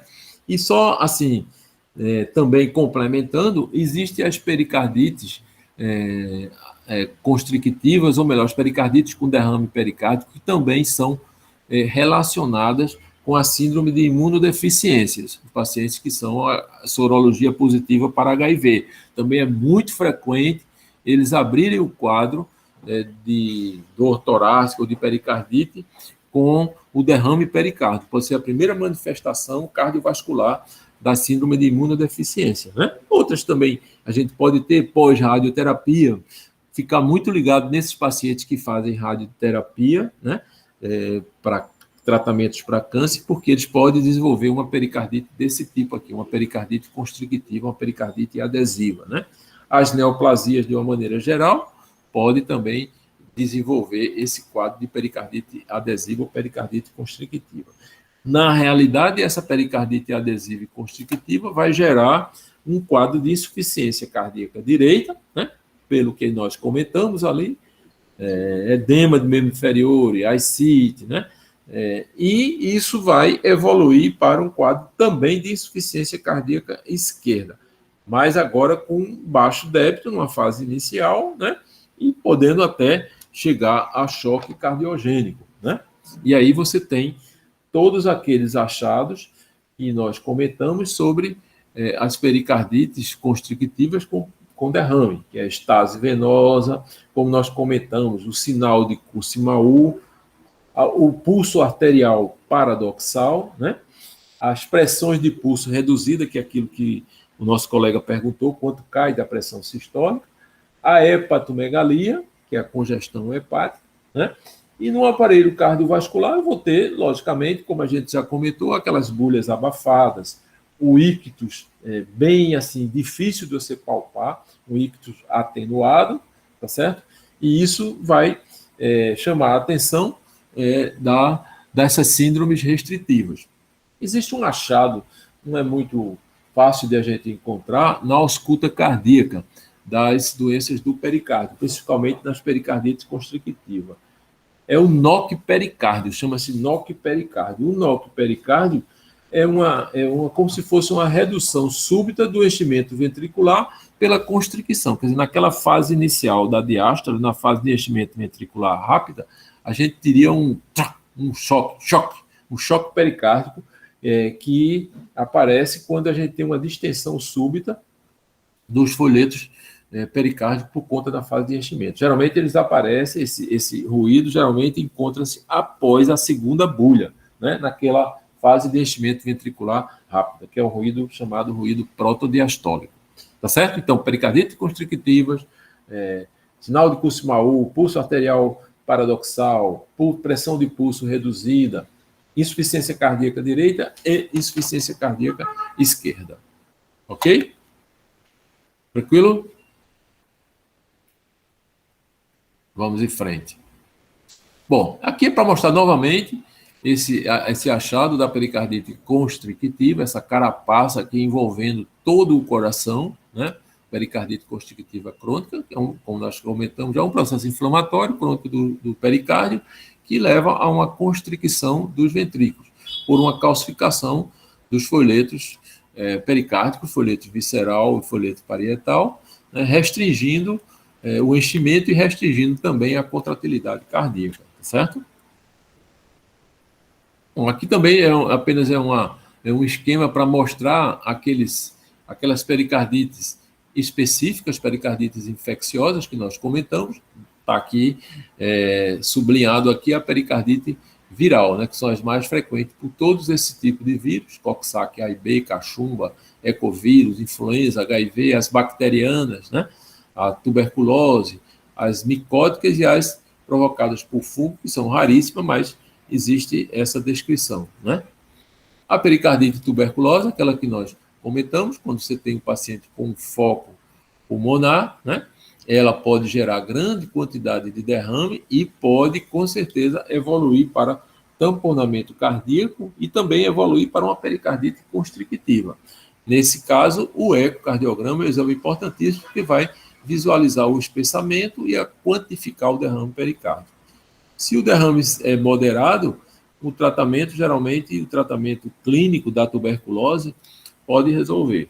Mas quando o derrame é acentuado ou então se transformou num processo cicatricial, aí não tem como a gente tratar clinicamente. A gente precisa realmente fazer uma programação para uma pericardiectomia nesses pacientes, principalmente esses pacientes que têm essa pericardite provocada pela tuberculose, né? As pericardites por aqueles pacientes que têm síndrome de imunodeficiência, que elas aparecem com muita frequência com o derrame pericárdico associado, certo? São as pericardites por HIV, é uma das formas de manifestação mais frequente. Hoje a gente está vendo pouco, mas no início da década em que se começou a aparecer esses casos das pericardites ou da doença do HIV, frequentemente você via. Por quê? Porque esses pacientes não tinham sido submetidos a terapias antirretrovirais. Então, hoje, a terapia antirretroviral, ela pode impedir, vamos dizer assim, essa evolução dessa pericardite para o derrame pericárdico e o aparecimento da tuberculose, porque o tratamento, como a gente sabe, o tratamento da AIDS ele já é feito, hoje em dia, muito precoce, né? E aí você tem o risco de complicações muito menores, né? Então, isso antes, no início do estudo das doenças, a gente tinha realmente muitos casos de pericardite, com derrame pericárdico, por conta do HIV, tá certo? Hoje a gente é mais raro, não é tão frequente assim. Bom, e agora uma palavrinha sobre o tamponamento cardíaco, né? O tamponamento cardíaco, que é uma situação, vamos dizer assim, muito grave, né? Que aparece naqueles casos em que o paciente tem uma coleção de líquido no pericárdio e que esse líquido foi, vamos dizer assim, coletado ou abruptamente em pequena quantidade ou então cronicamente em grande quantidade. Então, é uma restrição que aparece por quê? Veja, um aumento da pressão intrapericárdica por conta do acúmulo daquele líquido, tá certo? Essa pressão intrapericárdica, normalmente a gente tem uma pressão negativa no pericárdio, em torno de menos 5 milímetros de Hg, tá certo? Quando você tem uma queda dessa pressão, essa pressão negativa, ou melhor, um aumento dessa pressão, em vez da pressão ser negativa, a pressão passa a ser positiva, e ela ultrapassa a pressão de enchimento diastólico, a pressão diastólica final do ventrículo, você não tem praticamente um enchimento ventricular, porque essa pressão do pericárdio, do saco pericárdio, é muito grande e impede que haja uma diástole adequada, né? E aí você começa a ter os sinais de tamponamento cardíaco, os sinais de restrição ao enchimento ventricular, que são quadros muito graves e que muitas vezes precisa até da gente tomar uma providência rápida em termos de diagnóstico e tomar uma conduta rápida se esse paciente tem indicação de se fazer uma pericardiocentese, tá certo? Então, o tamponamento cardíaco, ele classicamente ele aparece com uma síndrome, né? E essa síndrome, ela se caracteriza pelo aparecimento de, vamos dizer assim, de alguns sinais, né?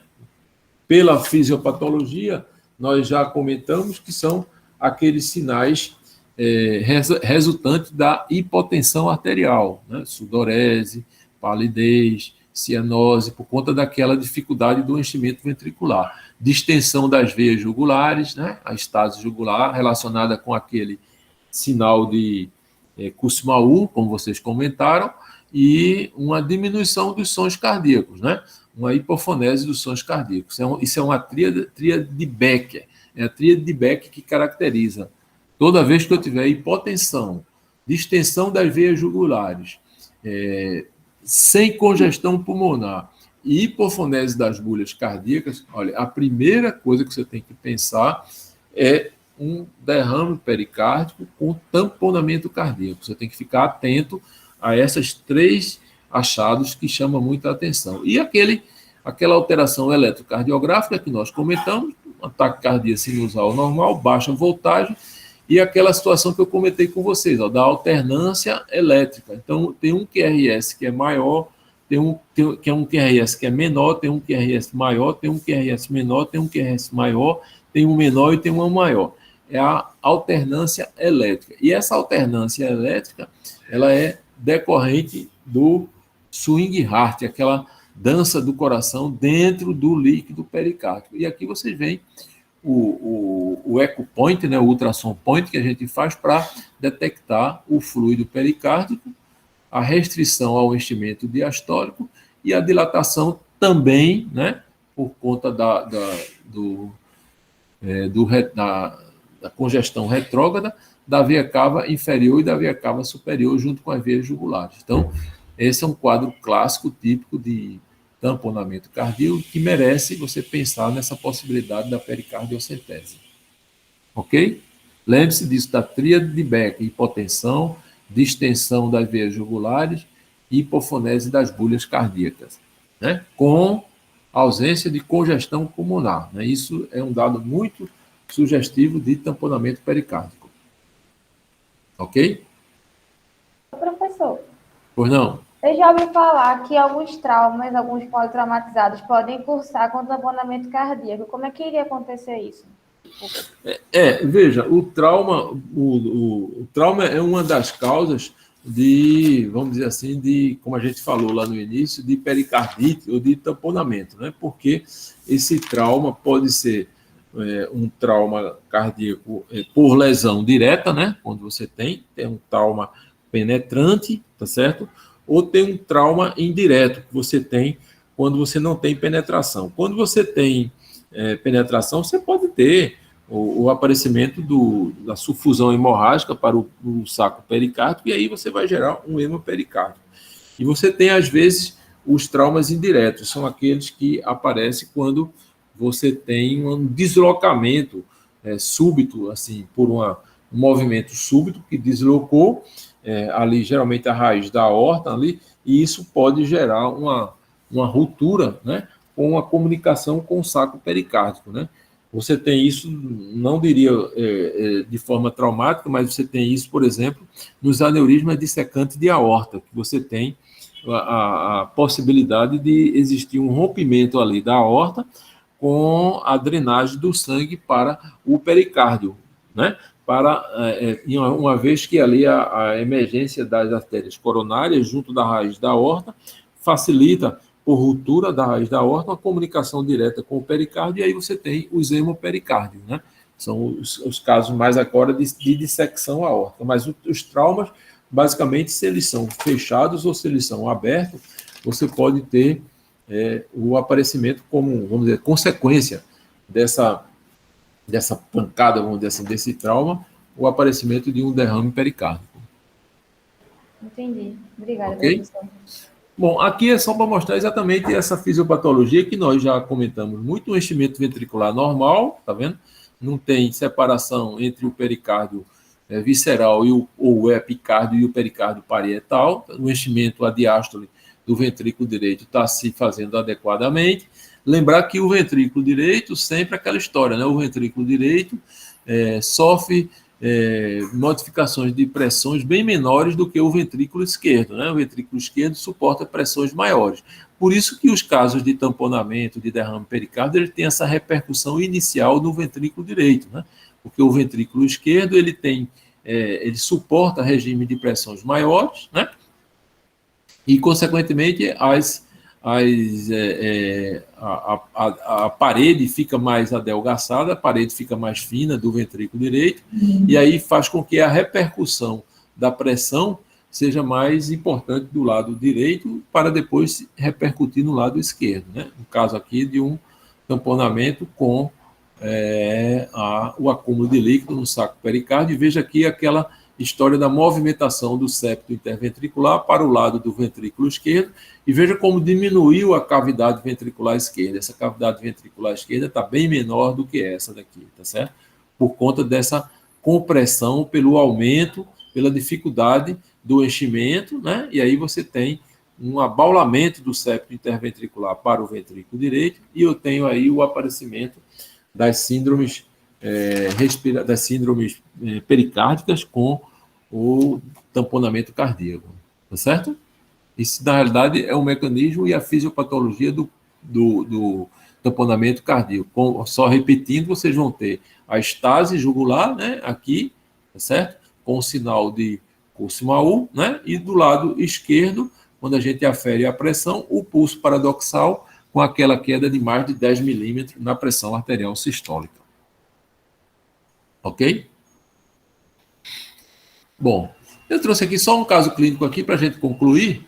É um paciente do sexo feminino de 45 anos. Procurou atendimento no pronto-socorro por apresentar um quadro de mialgia, mal-estar e dor torácica atípica. O que está querendo dizer isso aqui? Que não é uma dor sugestiva de síndrome coronariana aguda. Ela não tem aquelas características da dor ser tipo A ou tipo B. É aquela dor que pouco provável seja por conta de doença coronariana, aquela dor tipo D, né?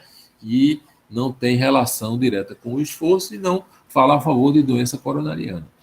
Esse quadro iniciou há 2 dias, o paciente negava febre, não fazia uso de medicações, e o exame físico mostrava um paciente em bom estado geral, afebril, eupineico, hidratado e a cianótica.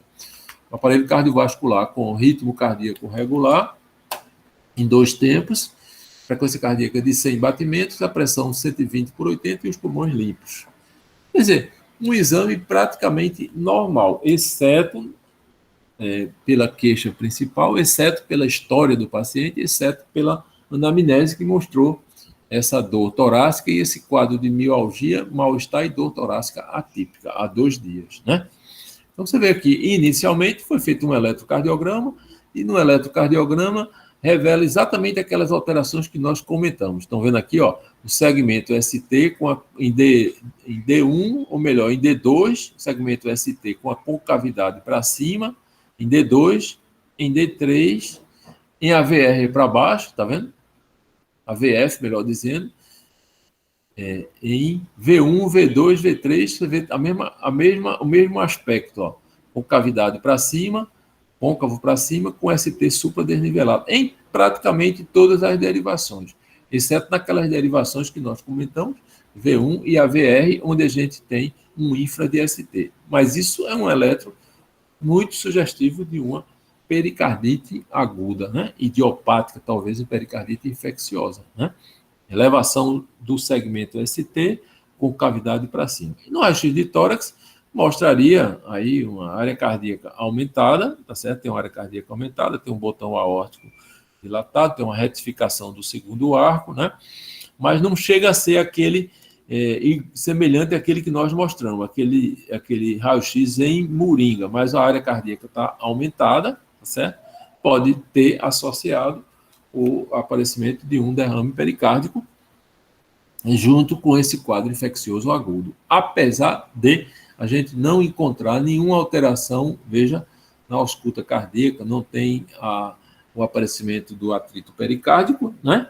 Nem tem, provavelmente, hipofonese de Bullish, porque ele caracterizou aqui em 2 tempos. Então, é para mostrar que a maioria, 85% dos pacientes tem o atrito pericárdico, mas os 15% restantes não aparece o atrito pericárdico, e muitas vezes o exame clínico é praticamente normal. Tá certo? Importante nessa fase é a gente fazer o diagnóstico diferencial da dor torácica no pronto-socorro, síndromes coronarianas agudas, embolia pulmonar, dor músculo-esquelética, dor pleurítica, né, pneumonia, etc. Então, você precisa fazer esse diagnóstico diferencial clínico junto apenas com o raio-x e com o eletrocardiograma. Certo? Bom, o raio-x mostraria mais ou menos aquela conversa que nós tivemos sobre a cardiomegalia, alterações inespecíficas do segmento ST, com presença de supradesnivelamento em todas as derivações, e um leucograma infeccioso, mostrando 28 mil leucócitos, né? Desvio até neutrófilos, né? Linfocitopenia, eosinopenia também, né? Anaeosinofilia, né? Mostrando um quadro agudo, né? De leucocitose, provavelmente por uma pericardite aguda do tipo infecciosa, né? Ok? Bom, aqui é só... Pois não? Quer falar alguma coisa?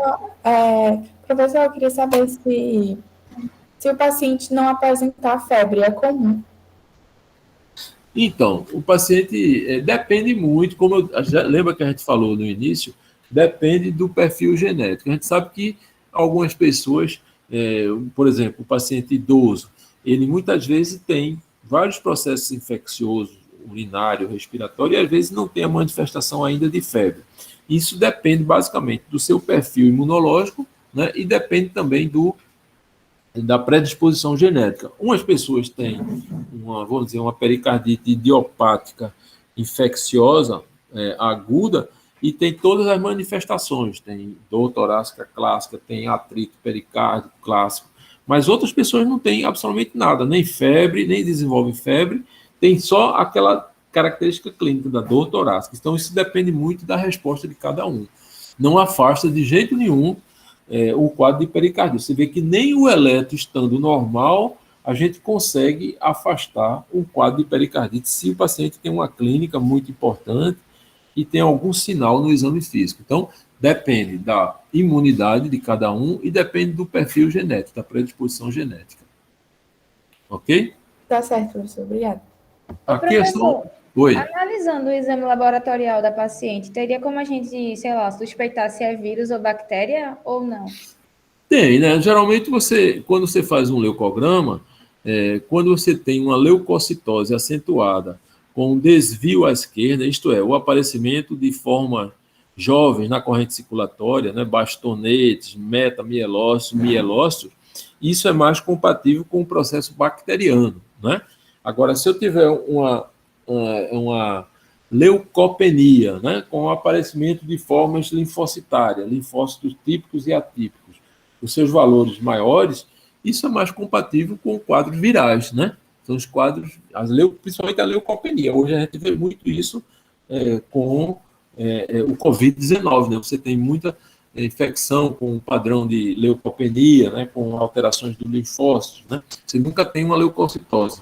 Então, a leucocitose com desvio à esquerda é mais típica de bacteriana. E a leucopenia com a presença de formas linfocíticas típicas e atípicas é mais compatível com infecções virais.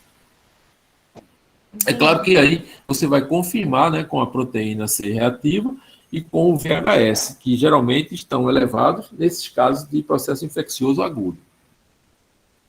Entendi, professor. Certo? Então, aqui é um exame, aquele que nós comentamos, que é o ecocardiograma, um exame completamente não invasivo que você faz e lhe dá muitas informações. Na verdade, é um ultrassom do coração. Você vai saber quantificar o líquido pericárdico, você vai definir a função sistólica, você vai definir se esse paciente tem algumas outras comorbidades, porque dor torácica, dispneia, né, e bolhas abafadas, você pode ter outras patologias que podem aparecer originadas do coração, né? Você tem que afastar as valvulopatias, né? E também afastar as cardiopatias congênitas. Então, o ecocardiograma é um exame de alta, principalmente os derrames pericárdicos. Já as pericardites constrictivas, tá certo? Que são aquelas pericardites que eu mostrei para vocês, que tem aquela carapaça, tá certo? Tem aquela calcificação dos dois folhetos, a calcificação dos folhetos pericárdicos, essa você pode utilizar, com mais frequente, você pode utilizar a ressonância nuclear magnética. Nesse caso, funcionaria como um padrão ouro, porque ela iria mostrar aquele espessamento do pericárdio, iria mostrar aquela alteração clássica da pericardite constrictiva, tá certo? Pode aparecer no ecocardiograma também, o espessamento pericárdico, mas a ressonância daria melhores informações, porque ela daria uma visão diferente daquela do ecocardiograma. Ok? Professor, Oi. eu não sei se o senhor chegou a comentar depois, mas no começo da aula você falou do sinal de Ewart, mas isso acho que não se explicou depois aqui na direita. O sinal é um sinal que você encontra mais ou menos semelhante àquelas alterações que você vai encontrar na tríade de Becker, sabe? Mais ou menos quando você encontra estase jugular, você encontra hipotensão arterial, que pode indicar uma restrição. Na verdade, é um sinal que pode indicar um comprometimento hemodinâmico e uma restrição ao enchimento diastólico do coração. Teria uma fisiopatologia, vamos dizer, semelhante àquelas alterações relacionadas com as pericardites constrictivas, com o derrame pericárdico com tamponamento. Certo? Certo. Bom, então aqui é só para mostrar aquela história das 4 câmaras cardíacas. Veja aquela separação entre o pericárdio epicárdio ou pericárdio visceral e o pericárdio parietal. Você vê uma grande quantidade de líquido aqui, esse preto é líquido, envolvendo todo o coração. Veja aqui uma visão subcostal, é aquela que você obtém embaixo do apêndice tifoide. Você vê que o líquido está separa na parede atrial, ó, vem aqui, separa na parede ventricular, ó, certo? No ventrículo direito, né?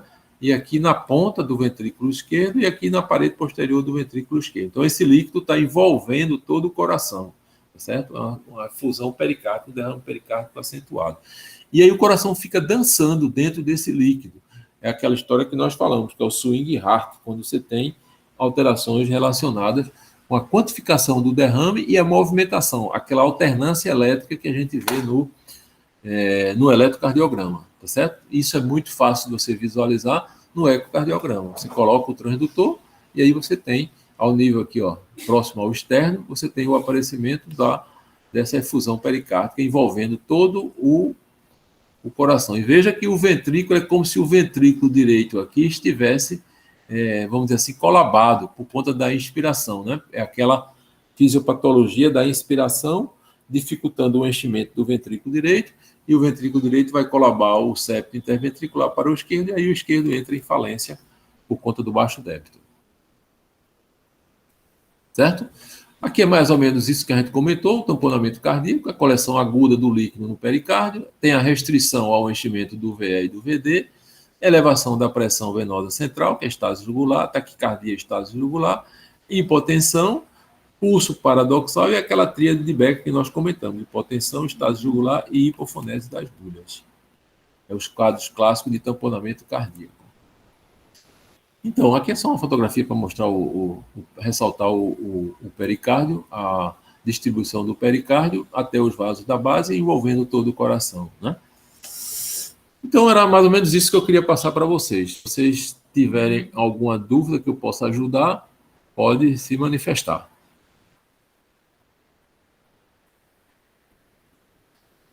Alô? Acho que está tudo certo, professor. Oi? Eu tenho uma dúvida só rapidinho.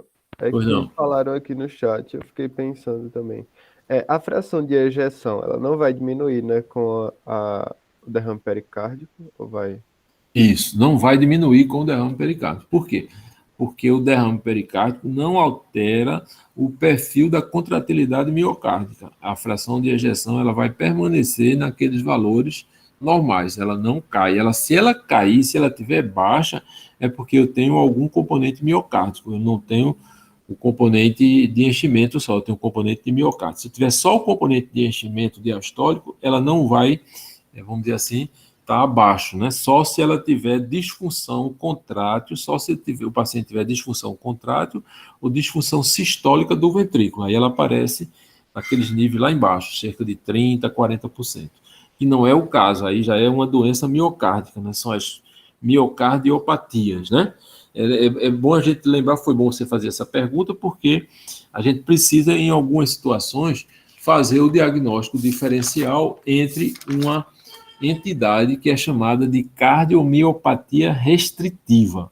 É um diagnóstico que, às vezes, precisa ser feito entre a pericardite constrictiva e a cardiomiopatia restritiva. O que é isso, a cardiomiopatia restritiva?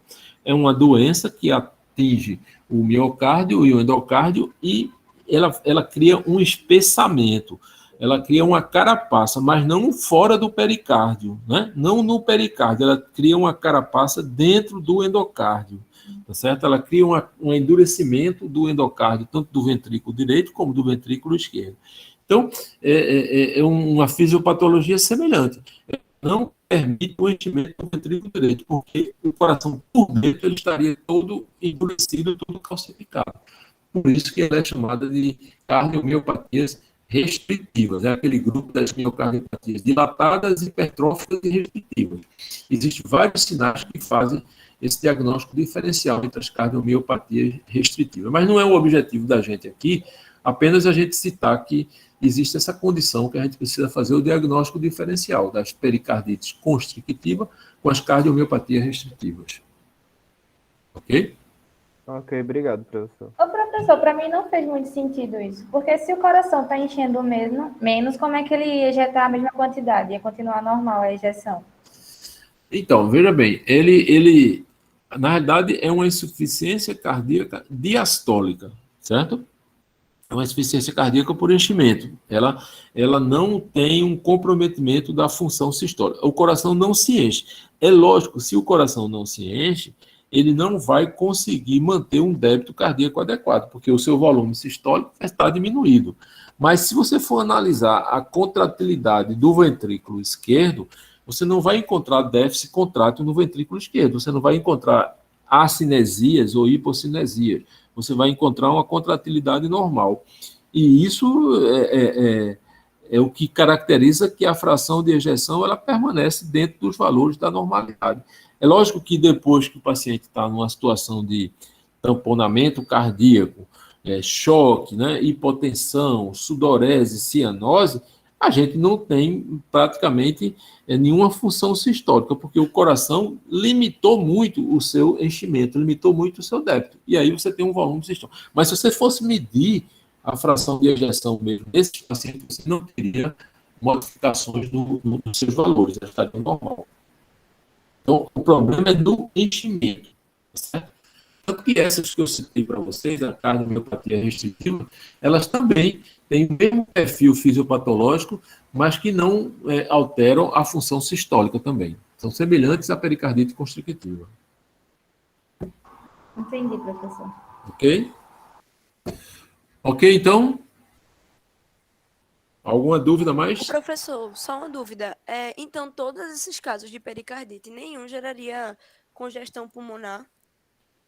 Geralmente não aparece congestão pulmonar. Geralmente, maioria das vezes, você tem hipofluxo pulmonar. É aquela história do raio-x de tórax, área cardíaca aumentada sem congestão pulmonar. Não tem congestão pulmonar, a área cardíaca está aumentada. É claro que pode ter outras condições. Você pode ter embolia pulmonar, você tem tromboembolismo pulmonar, você tem insuficiência do ventrículo direito, né?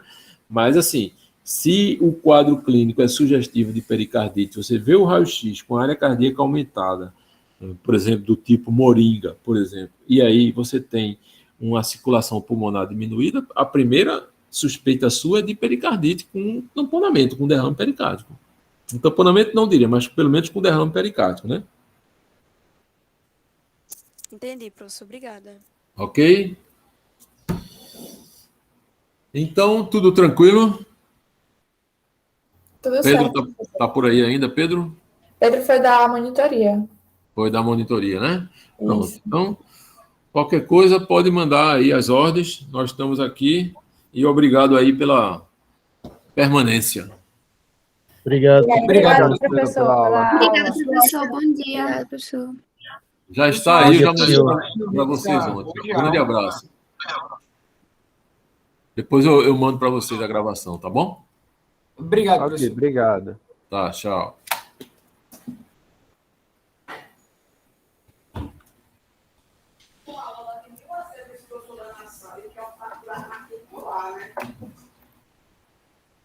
Eu vi, quando ela pegou o professor, ela,